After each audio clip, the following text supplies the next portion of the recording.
situation, I have to be able to build iOS, and Apple doesn't play well with not Apple. So I every once in a while have to switch over. But today I'm going to be showing building on Android. Cool. Probably on time real quick. Time check. 7:30. Awesome. Wow, I got plenty of time. Cool. So now let's shoot. So again, going with my being lazy, I'm going to grab a script called Shoot, and I'm going to talk about it. Oh, actually, I'm actually going to do one other thing.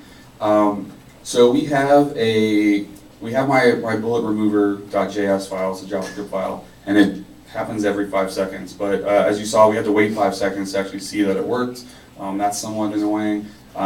Now my designer is like, oh well, 5 seconds isn't long enough. Like, I want him to see the millions of bullets he shoots, so let's make it 10 seconds. And I'm just like, I don't really want to deal with that. So what we do is I can add a var, we'll call it BLT for bullet lifetime. It is a float, not a float. And it's going to start at 5. Cool. And I'll just change the 5 down here to BLT and save that. Cool. So when I select my bazooka ammo, and I look at it, it's already happened. So what happened in the background there was that we already detected that you had saved the file and it changed, recompiled it, and updated our UI. You'll notice that now in my bullet remover script, right there, I now have a variable exposed to the editor called BLT, bullet lifetime, and it's set to 5. So now what I can do is I can say, well, I'm testing this, so I really want this to be 2 seconds, and then hit play. 1, 2, boom, done. So why is that cool? So that means that as a programmer, I can expose any variables I want by just making them public to the editor, which is the cornerstone of things like our asset store, because that means I can take this bullet remover script and I can put it on literally anything I want in this world, and it will automatically work because it's just pointing to a generic game object that it's on, and a designer or someone who's not a programmer doesn't need to even look at code to change it. That's super, super powerful. How many people have sit here like had to make changes and waited 20 minutes to compile because you had to change one float? Anybody? All right. I've had to do it many, many times when you're trying to tune, like, how far somebody can jump or how fast something goes to be able to get through the end of the level where the door closes, and you're like, oh, that's not fast enough. So the fact that it just took 2 seconds like that, and now somebody who's responsible for the look and feel of the project can say, oh, well, 4.72 seconds is a good thing. And that's the other thing, is like, because they can do it organically. This is probably not, but like with speed, it's a really good idea. They can be like, oh, well, it needs to be right there in 2.42 seconds. And like, that's never something that as a programmer, you're gonna go like 2 seconds, no, 3 seconds, 2.5 seconds. And you're never gonna get to some organic value like this. And here, somebody can just drag it and organically feel like how fast something should go. But moving right along. Our ShootJF script, all it does, again, so we have, in this case, 4 public variables. And on update, we say if the fire button was pressed.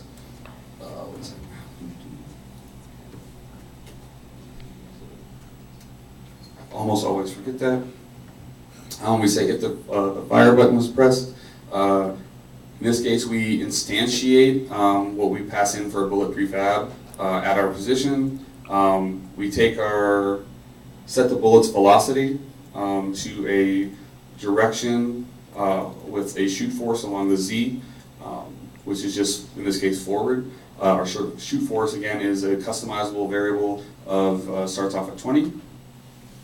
We play an audio clip, which I will do you guys a favor and skip because you guys heard it earlier, it's not that exciting. We also play some animations on our gun. Cool. Awesome, so I have that script now, shoot. I just need to add it to my muzzle. And as we see, as soon as I added that to my muzzle got a new component in the inspector with 4 things that I showed.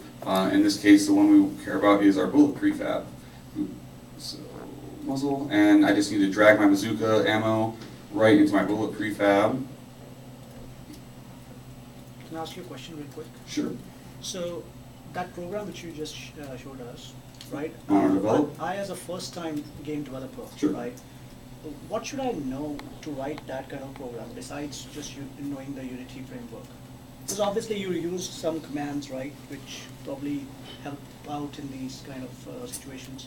Sure, yeah, like I don't think, well, I have heard of projects that don't have any scripting because we have, there's third-party products out there in the asset store like visual scripting and stuff like that. Most times you'll need to be able to look at a little bit of code. So again, we support 3 languages, C#, JavaScript, and Boo, and we chose those, or created Boo in one case, so that way if you're coming from like a Python, back-end scripting kind of language, functional, you can feel comfortable in that syntax. If you're coming from a web background, you can feel comfortable with JavaScript, if even ActionScript. No, but even from a C# background, right? Like, so I'm from a C# background. Okay, cool. But some of the functions that you were using, sure, right? Just to have in that realm, you must be using some functions, right, more often to do these kind of things.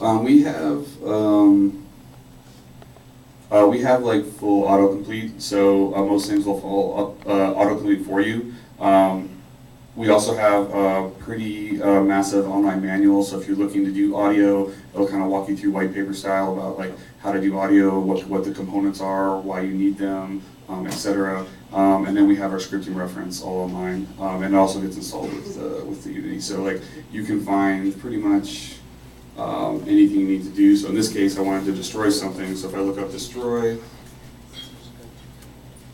okay, great. I'm gonna find here we go, object.destroy. Here's the function. I can say what language am I in. I guess that one's broken. I'll report that. One job. I know, right? One job. So I can copy and paste this code. It gives an example. It tells me what the prototypes are. And, That sounds okay. Cool. Where was I? Awesome. So if you noticed, I'm now shooting bullets for about 2.42 seconds.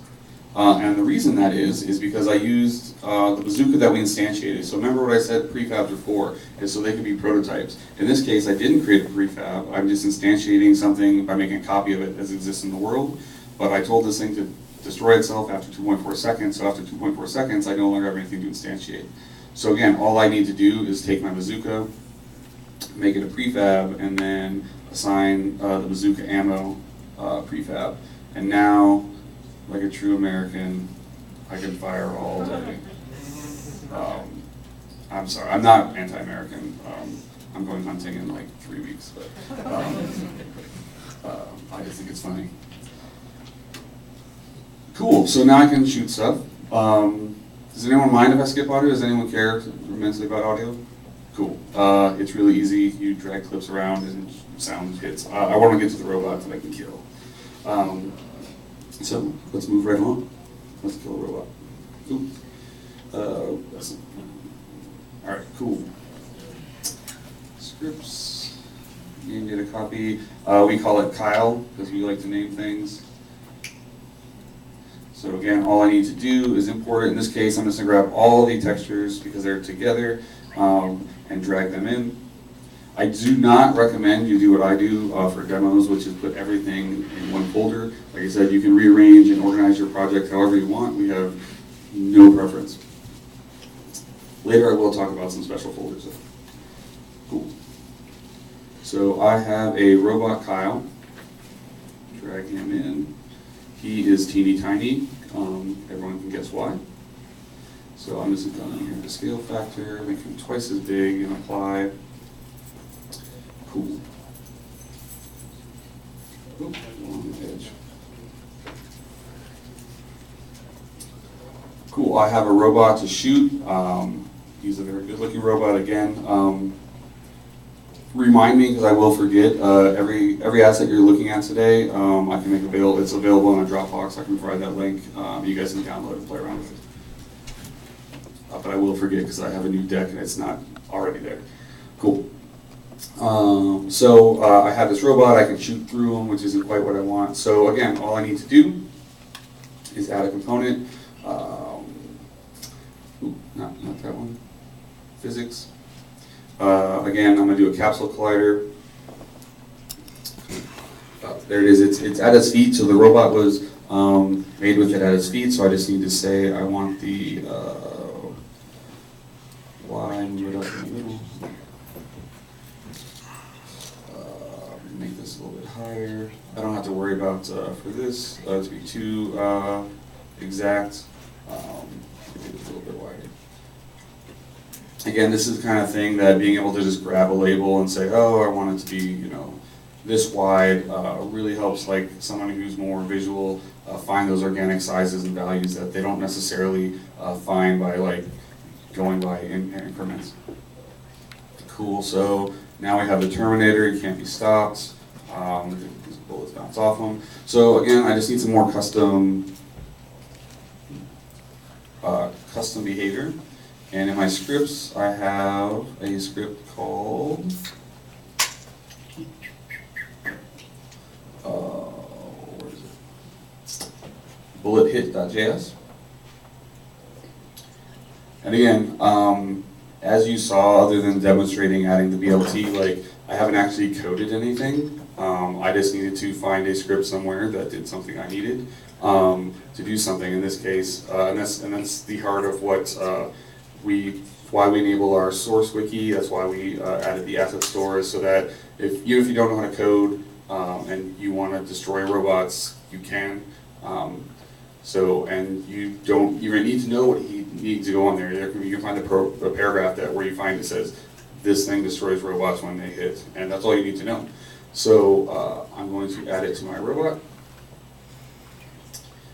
and I am not an artist, so I'm not going to try to, unless somebody asks specifically later, I'm not going to try to create an explosion effect, and that's the only input that takes. So now I'm going to hit play. Oh, where'd he go? Maybe he fell through because He's probably standing on the bullet already. Oh, you're so smart. Let me just delete that bullet. Let's try that. Cool. And let me shoot him. Death to robots. Like we're getting really close to like what I've seen published on the asset store, or sorry, the app store. Cool. So we're not just a level editing tool. We're a full engine. We provide a lot of things for you. And so the next thing I'm going to show you real quick is how to make him follow me. So I'm going to go here. Under our window, we have a bunch of different things, and I'm going to go to one called navigation. And I'm going to zoom out so this looks more impressive.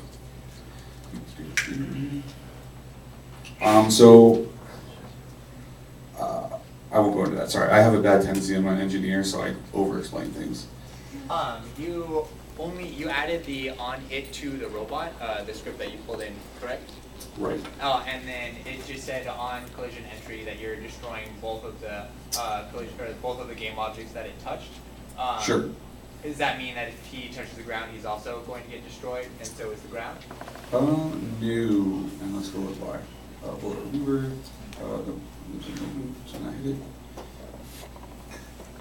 Bullet hit. Cool. So bullet hit is on collision enter, and it will destroy. So in this case, he's not actually hitting the ground. There's no collision because we turned those off earlier. But yeah, and yeah, there's a setting where you can say I want these different layers to collide, and because we have everything as a navigation static, everything just doesn't collide. So in this case, I could make it destroy the ground, but it's not that fun. But that script as it is would destroy, like if you walked into the robot, it would destroy you both?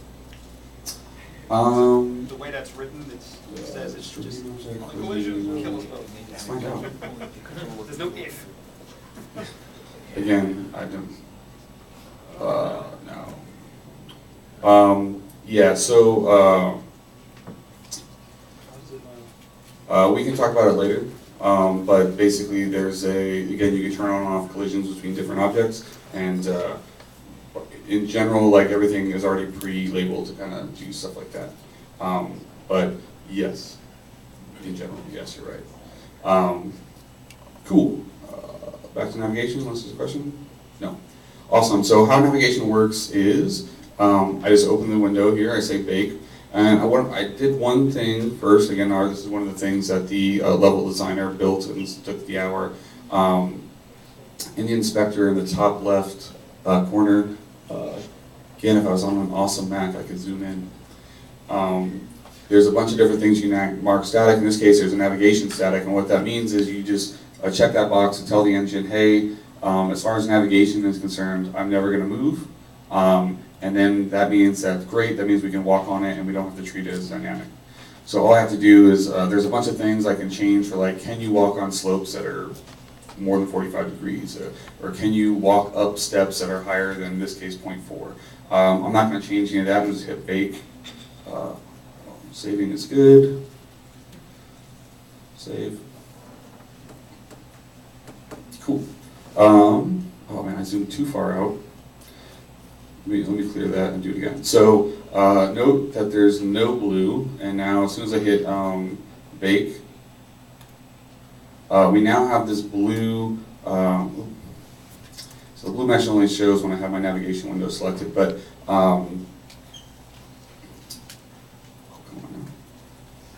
we have this blue outline over much of the flat surfaces, and that's because those are marked as navigation statics. And what we do when we bake is we take all those things about, like, how steep things are, how high things are, and we bake what we call a navigation mesh, which is a simplified mesh that we can traverse on, so we don't have to deal with the complexities of your normal meshes. Basically, we paint things blue. That's all you really need to know. So then I just need to say, okay, well, again, I need to add the behavior to the robot. So with my robot selected, I just go add component, navigation, nav mesh agent. And now he has the ability to follow me, and he has all these things like speed, acceleration, angular speed, et cetera, et cetera. The only piece missing here is, what does he want to actually follow? So again, I have a nice script. Man, I should scripts. Call it robot controller. And let's go look at this one. Robot controller, where did you go? Cool, and this one is a little bit more complex. It has a nav distance and a nav target, so how close do I want to get to a certain thing? It has some private things, so I don't want to expose this to the people who are using the script in the editor. And I set those private things in start, so as soon as this thing gets created, it goes and finds my nav mesh agent so it can do things with it. And all it does is say, hey, if I already have a path to something, don't worry about it. If I'm already thinking about trying to get one, don't worry about it. Otherwise, set my destination towards my nav target's position. Otherwise, that means I don't need to have one. I already have everything. So else, the remaining distance is less than how close I want to get to it. I'm going to set an avatar float speed, and I'm going to find set my destination continuously to whatever it is. That way I can run around and just follow me. And if I'm inside this distance, set my speed to 0, which we'll look at later. And otherwise set my destination to my transform's position. So I am at where I need to be. Fairly simple. And I just need to add that to my robot, select him, and set my target, which in this case I want my first person controller to be. Cool. Play. Oh no. Hi. Does it. That's my game. So if I back up, whoa, apparently my jump is set to really high. So in this case, that is actually a good use case. I'm going to get away from him by jumping off the edge. And if I look up at him, stupid robot doesn't want to break. And I can change that simply by going navigation, bake, I want the drop height, the distance that a nav mesh agent will acceptably drop to be like whatever, just make it something really huge and hit rebake. Is that still not enough? Still ridiculously huge.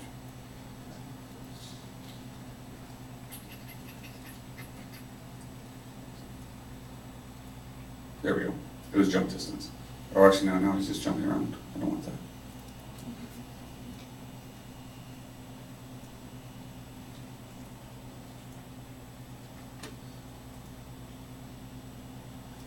What are you forgetting, Corey?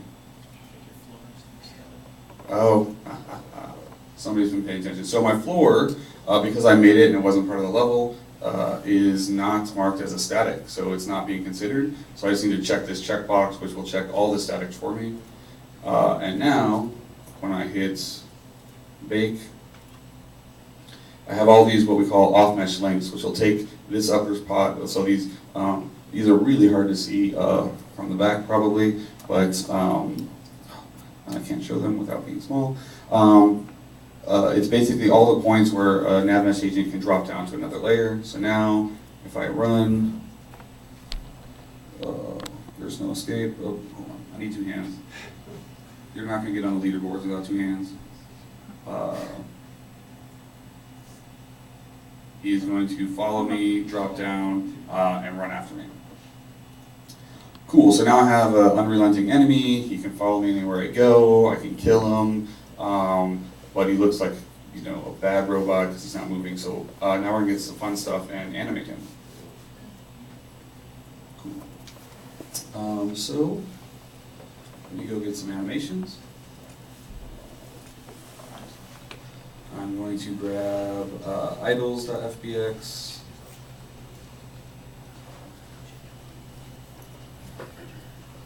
I'm going to grab runs.fbx. So I can stand there idly and I can run after me. What else does a robot need to do? Cool. Any animators in the room? 1? Cool. We have some really awesome animation tools. So I'm going to go look at my idols. So I have a preview of my animations. Cool. So right down the middle here, it's hard to tell, but he's just kind of swaying. He'll wipe his lip. Will be really weird for a robot to do, but let's just check out how that's going to look. So I'm going to go into where's my roller tile? Boom. And so by dragging and dropping on top, I can see, I forgot to stop. So our animation system uses what we call retargeting to take any humanoid animation and apply it to any other humanoid animation. At runtime, that means that I can have, if I have like a giant ogre and a small dwarf, they can use the same run cycle, and I have less animation data that has to be downloaded in the app. It means I have less animation loaded in memory, and it all works. So I just need to set him up to use it. So I say, hey, I'm a humanoid. Create from this model, apply, and since we only have 2 animators, I can give you guys in depth later. I'll just kind of go over the high-level details. I'm not actually going to change anything, so don't be scared and think that you have to do this. Most of the models you'll have will be pre-rigged. We automatically figure out, again, like this was a rigged character by the modeler, but like it wasn't set up in free by anything by us. But we automatically figured out, and we're all green on the right because we automatically figured out by using bone names and locations what was good. I can come in here and I can do what we call muscle space. And so if I zoom in here, let me go find his body.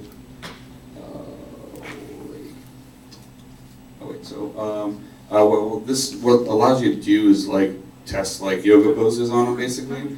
And this is a full range of motion for those joints. So it looks like a little baby. We can do some funky twists, funky comacina, whatever you want them to do. And this lets me test some things. And so like, if you're like me and you're incredibly chiseled, and you have lots of muscle, like you might not be able to move the full range of motion that say like a yoga instructor would be. And what this allows me to do is I can come into one of these, it's not the head, let's do the left arm, shoulder. Cool. This is usually pretty hard to see on a projector, but basically I can change the range of motion by dragging it around. And I can not only change what the upper and lower bounds of the animation, or what the range is, I can change where that range exists. So in this case, I'm going to totally work it up, just so later you can see, like, you'll be able to see some stuff. So we'll make this smaller, move this to the right, move to the right. Maybe I can't move anymore. All right, I'll just go the other way. So in this case, like I said, if you have like a big fat dude, that's not like me, that couldn't like have his arm down, you can have the animation reset to exactly where his muscles are, versus a skeleton, which can pretty much go anywhere he wants. So let's just mess that up a little bit. So you'll see later that it's messed up. I'm just gonna apply that. Done. And again, so once I have them set up, that's all I ever need to do. Now, any one of my humanoid animations that I use later will automatically work on them. Let's find them again. So he's all set up. Cool. So now let's go back to my idle animation. And actually, I might as well start with my run animation because it's actually, you can actually see it. Apply.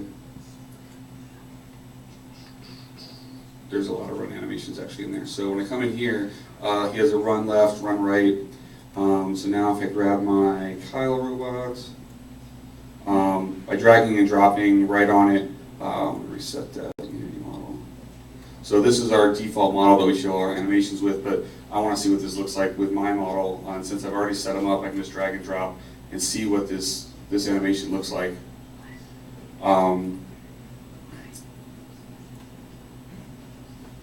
If you notice, there's a little bit of stutter step in there because when I was doing the mocap for this, I was a little bit sick and I couldn't get the perfect run cycle like I usually do. So all we have to do is click loop pose, and what's going on there? I can adjust the loop cycle here, and it'll be difficult to see, but there's basically a waveform that tells me, okay, when's a good place to try to loop this? And so I'm going to find some place that's fairly loopable, and then I'm going to hit loop pose. And what loop pose does is automatically, his arm's a little funky because I messed with the arm stuff, but it automatically loops the pose to the front and back. I don't know why his foot is all messed up. The animators would have, probably shouldn't have messed with it, I'll be honest. The animators will notice that he's running in a circle. Did you guys notice that at all? Are you just saying that now because I said the animator should have? Yeah. Sure. Sorry. So what happens when you mocap data is that like there's a lot of noise and like no one's gonna walk in a perfect circle. So if you use that animation to move them, they're gonna like drift and things like that. And all I need to do to fix that is say, where is it? Root transposition, XZ. Oop, no, that's substance.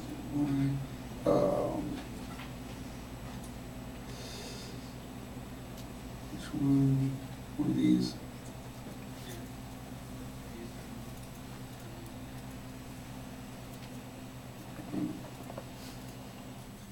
One of these. So root transposition. So in the Y direction, you have the same noise, even if you're on a completely flat surface. Like things vibrate and scale, like the vertical scale can pick up noise. So this Y just says nope, you're going to automatically drop down. Right now, I want to. Where is it? Shoot, I don't normally do this.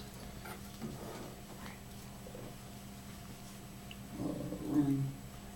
Alright, I'm just going to skip it. Because it should be right here, and it's not.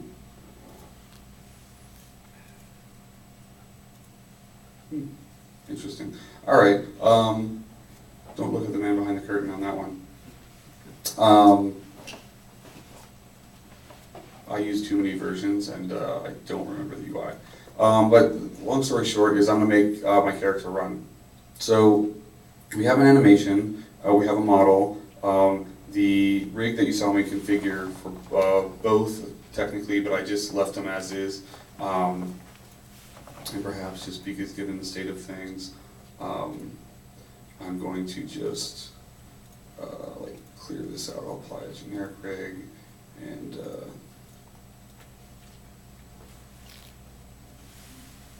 see if I couldn't maybe undo whatever I messed up earlier.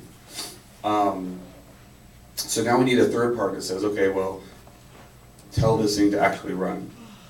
So what I need to create is an animation controller, and 805. I'm gonna call this robot anim. Cool. In my robot Kyle, the one that was created, because I created an avatar, we automatically populated that one for you, but it doesn't have a controller. And that's what I just created, was a robot controller. I called it robot anim. And I just drag that robot anim right in there. Oop, wrong one. Robot animator in there, double click on it, and come into my animation state. So if I want to get him to say idle, this is the thing that's now going to control whatever this thing animates. So I come into my idles, and there's a couple of them in here, so I just got to go down to the bottom, grab it, and bring it in here. It'll be orange because that's the default state, and there's nothing else in there, so it's automatically default. So if I hit play, he's idling towards me because I didn't turn off his navigation. Perhaps I should have made him animate first, but whatever. Cool. So I know I had the same problem before, and I fixed it by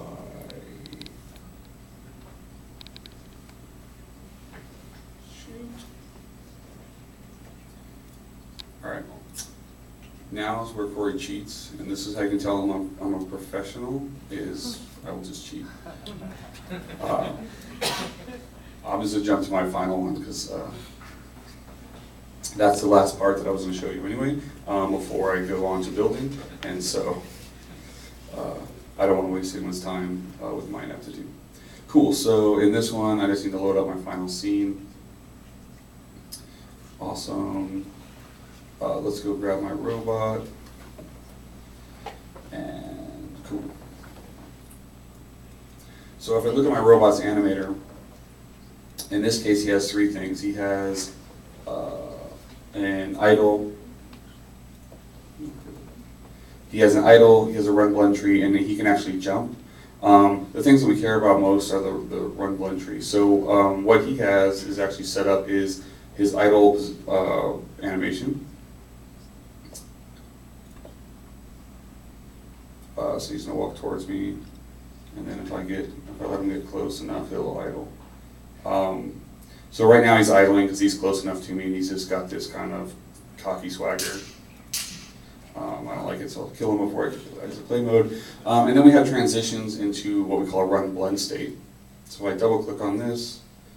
Should be a blend tree, or it's not a blend tree yet. Okay. Into a run state, and the run asset is just has two transitions, so it's just a run, and then he can go from run to jump, but I'm not going to speak about that tonight unless you specifically ask later. The cool part here is the transitions. I'm going to take off maximize on play, and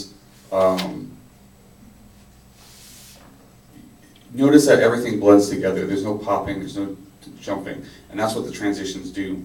So you'll notice I have down here is a parameter called speed, and I can call it whatever I want, like go fast. I shouldn't. It's specifically called speed. And does anyone remember where we saw speed before? In the script that we told it to control. So when it's looking for us and trying to get towards us and not close enough, we set speed, in that case, to 1. And that's all you have to do. As long as they're the same name, they will hash out to the same value, and they'll be matched up at runtime. So in this case, the idle goes to run, I can delete this. Just delete these. Yes. Yes.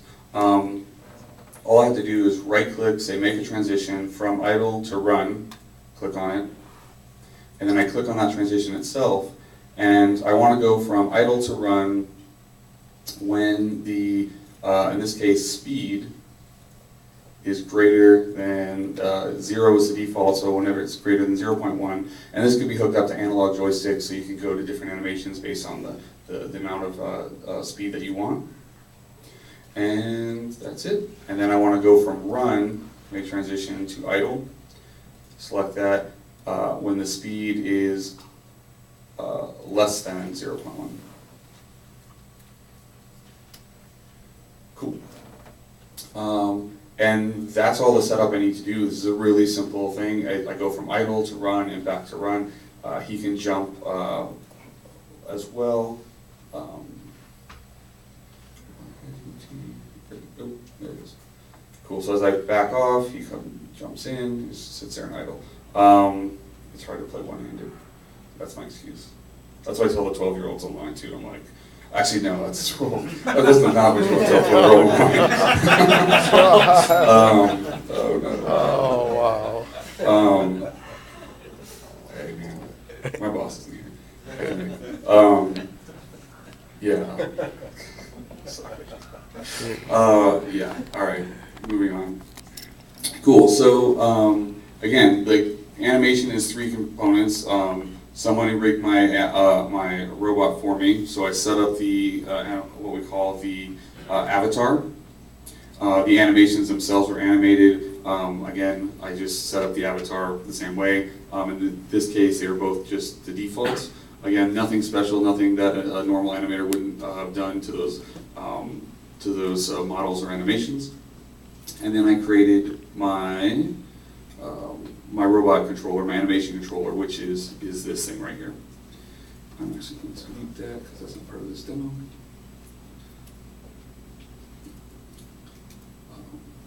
My cheat has about 5 different waters in it and makes it slow.